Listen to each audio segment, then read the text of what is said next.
So ito na nga dito mga madam. So inaayos ko muna yung camera ko dito kasi nga mababagsak siya pag hindi ko inayos. Ayan, o diba? So tapos na ako maghalo-halo ng mga natapos ko nang lagain yung potato, katapos pati yung chicken, hinimay ko na rin siya. Tapos pinaghalo-halo ko na dyan sa isang malaking kaldero. So yan na nga. So yung buto, itatabi mo yung buto, yung drums na So yan na nga ginawa ko. So ayan na, na ko ng breadcrumbs tsaka yung egg. Oh, ayan, tapos ayan, binilog-bilog ko lang, pinipress-press ko lang siya dyan. While yung ate ko, ayan, dyan, kinakausap niya yung jewels niya tungkol sa anong kulay na pintura dyan sa namin, dyan sa Casillas CR po. Opo, oo. Bisaya talaga ako po, opo. So, ayun po yung mother ko, nakiusyuso din. Oo, yes. Loka, o, diba? O, ayan na. So, yan yung ko. So, yan yung tinatawag na chicken croquette. Oo. So, katapos mo siyang, ibilog-bilog, dampa-dampa mo sa dyan sa boto, lagyan mo muna siya ng itlog, ganyan, katapos lagyan mo na siya ng breadcrumbs. O, ayan, o, diba? So, mga ganyan, depende na rin kung gaano kakapal, gaano kalaki. Oo. Yung, mo dyan. Tapos kinakailangan, pag ka ng ganyan, ay may tinuturo, may binibigay sa akin yung daw, yung gatas daw, yung ate ko talaga, kalami mga extra movement, charot, o, diba? O, actually, nakailan na ba ako niyan? Oo. Ay, hindi. Nakaisa pa lang pala akong gawa niyan, oo. Ayan, tapos ayan, ipapasok ulit, tapos ganyan, tapos i-press siya. So yan, nakahalo na yan ha, yung potato, yung chicken na medyo tinagtad ko siya, ganon. Tapos, nilagyan ko na rin siya ng mga paminta, asin, a little bit of sugar, tapos garlic powder, tapos alam nyo na yung yung ginizimexing, charot. Oo, yung ginizimix, ganon. At tapos yung oregano leaves. O, diba? Para mas marami. O, ayan. So, ganyan lang naman gawin mo. Oo. Ayan. Tapos, buhusan mo na siya ng konti ng itlog. Tapos, ganyan. Mo siya. Ayan, ganyan. Yung, tapunan mo siya ng breadcrumbs. Ayan. Tapos, medyo i-press mo siya ng konti para dumikit masyado yung breadcrumbs dyan sa croquette. Oh, croquette ha. Hindi cricket. Croquette ho. Hindi po cricket kasi yung ate ko, yung mother ko, tsaka yung auntie ko, ang sinasabi palagi cricket. Cricket, ano to? Insekto. Croquette po siya, chicken croquette. Oo, yan pang tawag dyan. Tapos, mga ilan lang yung nagawa ko niyan kasi ilan lang din yung yung tawag niya, yung buto, yung drums ng chicken. Drums, gado, di basta yung drum. Kasi marami di drums, plural, charot. So, ayan, oo. Kunti lang yung kasi meron yung mga nahating mga buto-buto. So, hindi ko nagawa. So, ang ginawa ko dyan, yung sobra dyan, ginawa kong tawag niyan, ginawa kong mula-bula. Binilog ko siya. Oo. Ginawa ko siyang parang meatball. Kung meron tayong meatball, meron naman tayong tinatawag na croquette ball. Wow, croquette, ano to? Char. O, ayan. O, di ba? Para ka lang kinakain maganda yung pagkakaano mo para hindi malosin yung yung boto. Oo. Tapos pagkahawak mo, i-try mo muna baka kasi hindi mo masyado prenes, tapos hinawakan mo yung buto, biglang mahulog. Ganon. So, ayan lang, ganyan lang po. Oo. Tapos yung pagkakaluto nito, deep fry, maraming mantex. Oo. Mantika. Medyo hindi mo, parang ang gagawin mo dito sa croquette na to, pag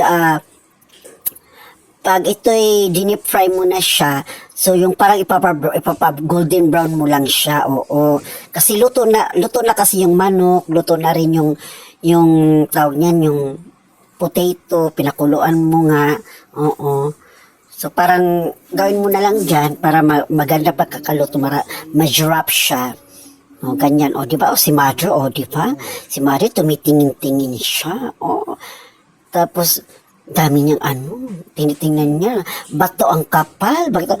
Syempre, dito lang naman sa bahay kung commercialize yan, sigurado akong konti lang ilalagay ko. Oo. Konti lang ilalagay mo. Kasi lugi ka kung yan. Kung commercialize yan. Oo. Pag sinabi commercialize, ibig sabihin, yung binebenta siya. Oo. Sa pangbahay lang naman, kakainin lang naman, pang dinner namin. Na siya ha? Kahit isa lang, busog na busog ka na yan. Kasi potato siya parang mabigat siya tiyan. Oh yeah. Pwede siya pang lunch, pwede siya pang dinner. Oo, busog ka na kahit dalawa, busog ka na yan. Kasi as in promise. Pero depende na rin yan sa sa tiyan. Kasi alam mo naman sa atin, sa Pilipinas, yung mga Pilipino, kahit busog, sige, hindi kain lamon na O, diba? O, ayan. So, ganyan lang, dinadasalan ko siya. Tapos, pinipress ko siya masyado para at least kahit mapano, mag-i-strong yung pag-hold ng ng buto. Oh, diba? Buto. Parang yung brother-in-law ko si Richard. Oh, yes. Tinitingnan niya kung ano daw ginagawa ko. Tinatanong niya, wala nakahisit siya. So, kung nagtatanong siya, pero nakahisit, hindi niya ako marinig sa anong sinasabi ko, ano sinasagot ko.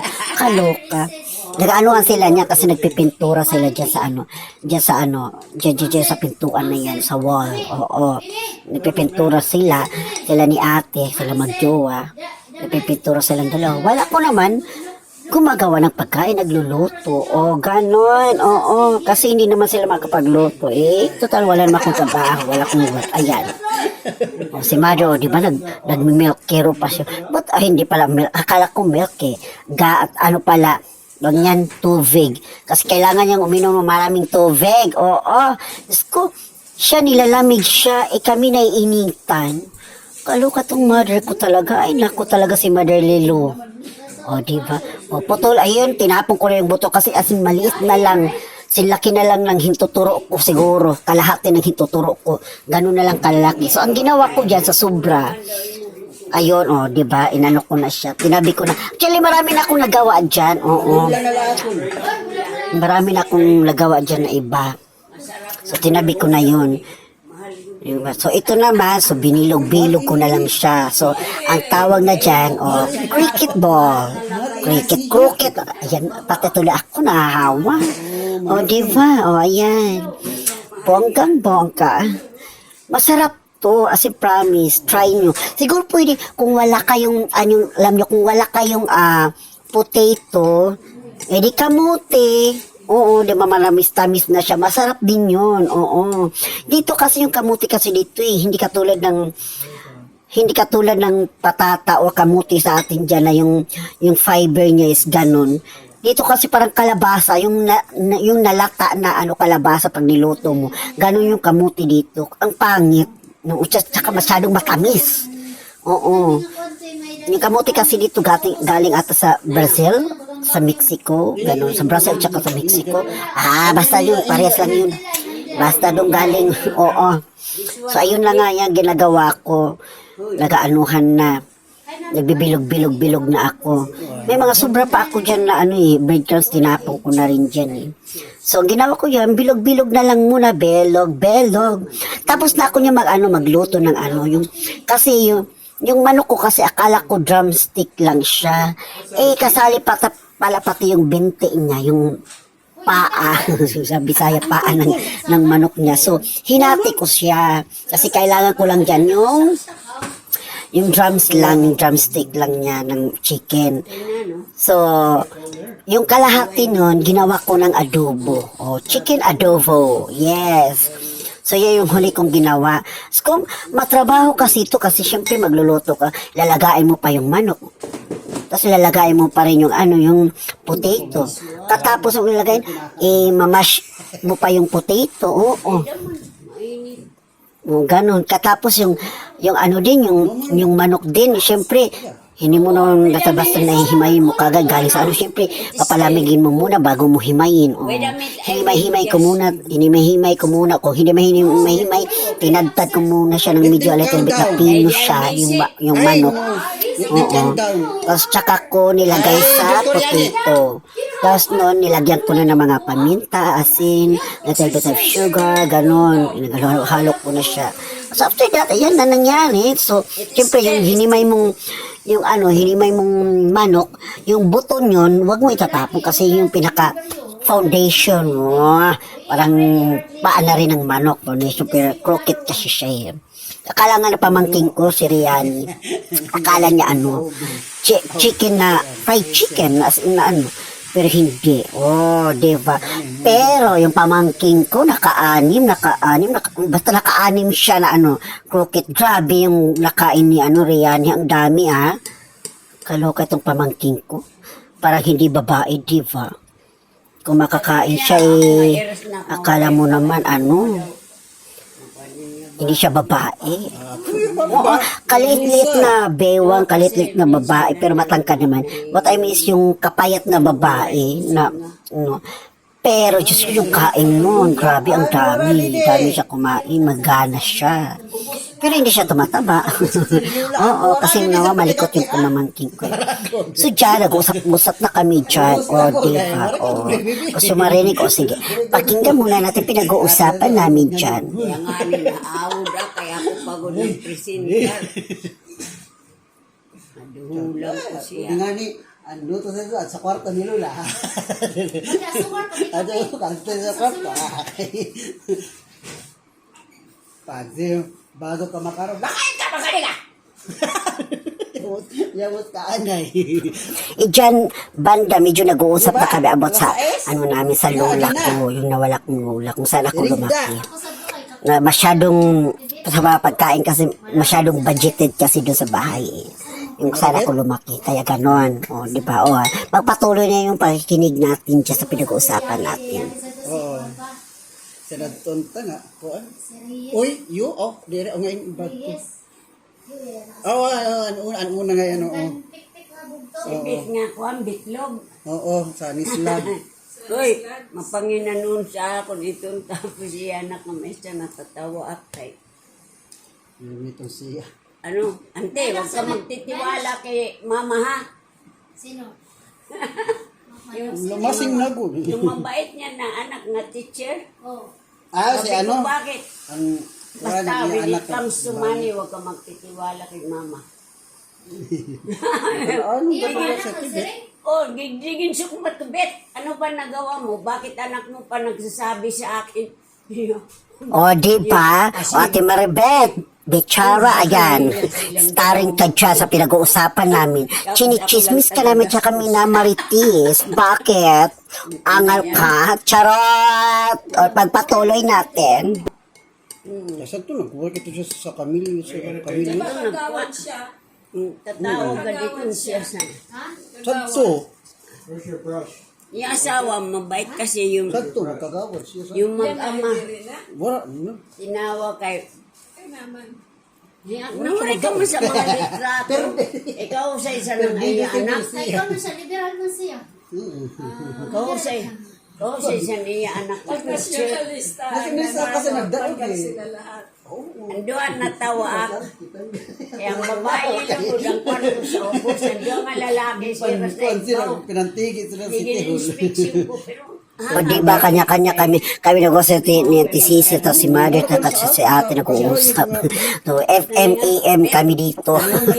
Ayan, pagpatuloy natin yung mga chismisa namin, tsaka mapagmamaritis namin. Charot! ganito. Nanggalang ko good tatang. Damo sila na pinananggal.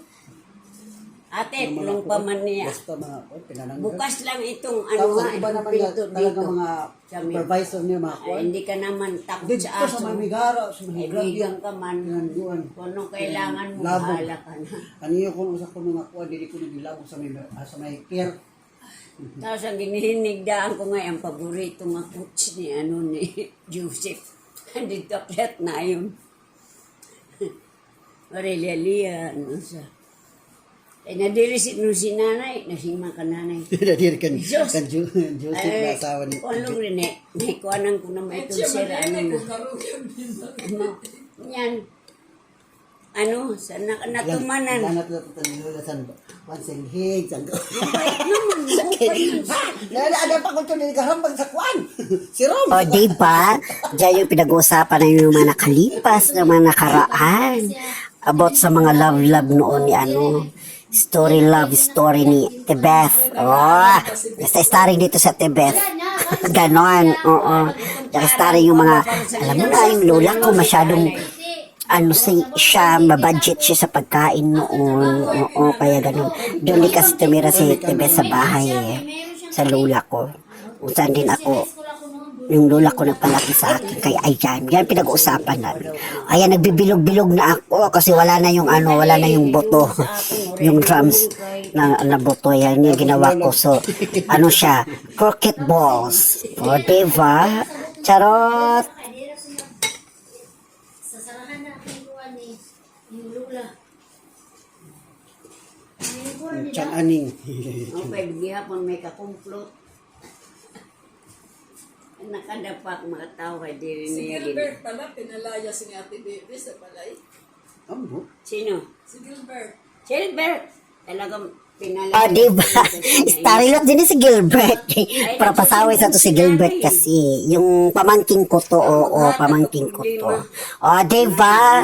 Oo, may palayas effect na dito. Hindi ko alam. O, sige, pagpatuloy natin, makimaritis tayo. Go. Kay, pag doon ko san tulada to nga pag Wah, pagay ikot siyo. Di mo diri. Tag di siya. Kaya nga ni makadaak. Ano, di ka na kaagi? Iya. Paano ni?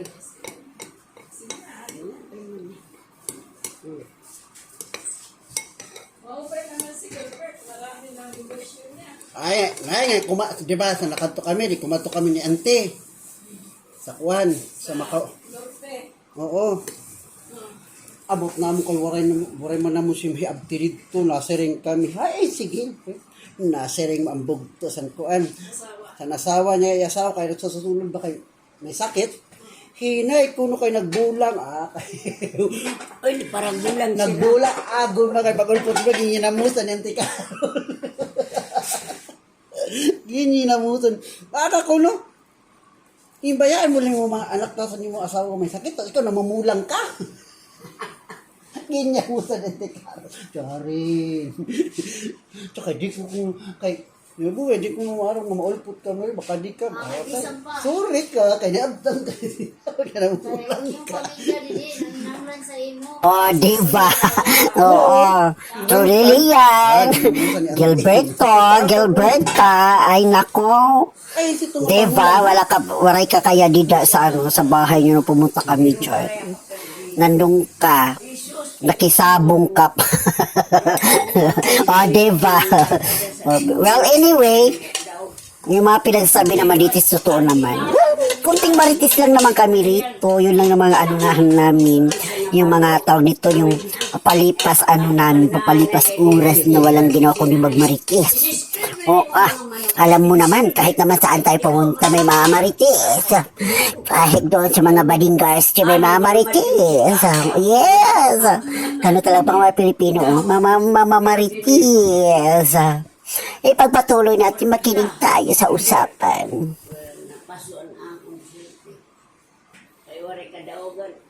Minsan, si konlasan iyala, perde. Baga na wayway, balita.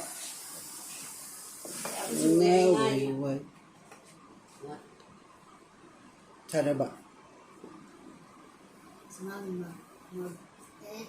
Huwag na yung hizap. Naka-live ka. Better siya. Oh, aso-aso naman ito. Umuha pa kanina sa aso. Uy, waray pa maluto. Wala pa. Kawawa naman ako. Mama, Yung tinatanong dyan, yung ano, yung lasagna, kasi naka-frozen siya, super frozen. So, binik namin ulit, ano namin, para ano. Diyos ko, day! Hanggang sa matapos na, Diyos ko, malamig pa rin siya, kay frozen talaga siya. As in, for almost 1 hour siya naka-bake siya. Binik namin ulit. Diyos ko, malamig pa rin yung lasagna namin. O, lasagna ko pala kasi nilagay ko sa freezer. So, ayun na nga. Uy, pakifollow naman ang ano ko ha. Ngayon pala magsabi na ako, pakifollow po ng Facebook ko. Tsaka yung page ko. Which is Uniborn Humor at iba pa. Tapos yung Facebook kong Artistia Yuniliska. Katapos yung isa kong sa YouTube ko na ano, Uniqueness. Oh, hanapin nyo na, research nyo na to. Add nyo naman ako, follow nyo naman ako, please. Paki-share, comment, and likes. Thank you.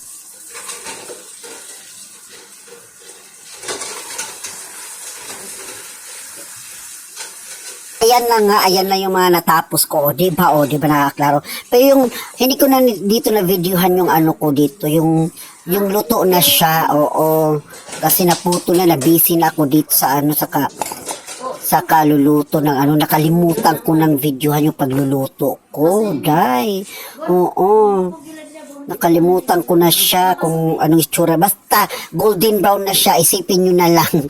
Pagkaluto niya, golden brown siya. Akala mo ano, fried chicken or chicken joy. Pero ganun talaga. Yan. Loka. Planga na tayo plato. Plangak. O, diba? Yan ang chicken croquette. O, alabon. Chicken croquette. O, diba?